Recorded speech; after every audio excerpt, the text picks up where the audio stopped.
11 साल का रिश्ता और एक मासूम सी बेटी, और वो मर्द जो मोहब्बत में सब कुछ हार गया, लेकिन भरोसे का इनाम उसे क्या मिला? कत्ल, और वो भी उसी की बीवी के हाथों, जिसे उसने सारी दुनिया से ज्यादा चाहा। यह कहानी है उत्तर प्रदेश के भटौली गांव की, जहां मोहब्बत की शुरुआत खून के रिश्ते से हुई थी। नौशाद और रजिया, सगी मौसी की बेटी से जिसे मंजिल भी मिली। 2014 में परिवार की रजामंदी से दोनों का निकाह हो गया।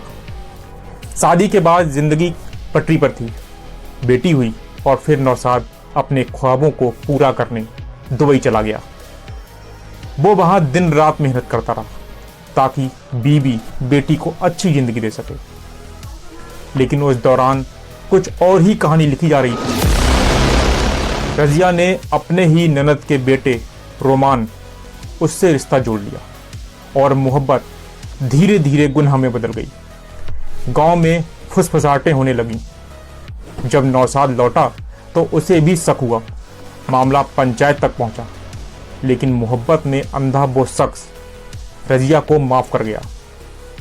19 अप्रैल की रात जब घर के दूसरे कमरे में नौशाद के पिता और बेटी सो रहे थे, उसी घर में रजिया, रोमान और उसका दोस्त हिमांशु नौशाद पर टूट पड़े। कुल्हाड़ी, मूसल और चाकू से उसे बेरहमी से मार डाला। शरीर को ठिकाने लगाने की तैयारी शुरू हुई। पहले एक बैग लाया गया जो छोटा पड़ गया, फिर नौशाद का दुबई से लाया गया ट्रॉली बैग निकाला गया, लेकिन पैर बाहर रह गए तो बोरे में बांधकर बेडशीट से लपेट दिया गया। रात के करीब 4 बजे बोलेरो से लाश को 50 किलोमीटर दूर देवरिया के खेत में फेंक दिया गया। घर लौटकर रजिया ने खून साफ किया, लेकिन एक चूक, सब कुछ बदल गया।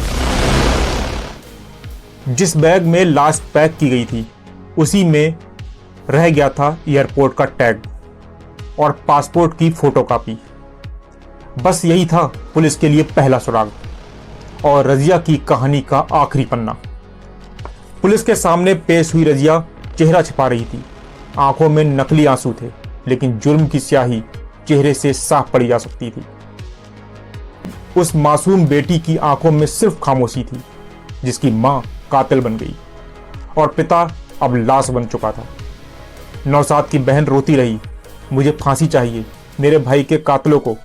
वो चीख रही थी, ये सिर्फ कत्ल नहीं था, ये उस मोहब्बत का कत्ल था जो सब कुछ लुटाकर भी वफा की उम्मीद करता रहा और जिसने बेवफाई में मौत पाई। आखिर आप भी चाहते हैं कि नौशाद को इंसाफ मिले, तो इस वीडियो को ज़्यादा से ज़्यादा शेयर करें। कमेंट में लिखिए, न्याय चाहिए।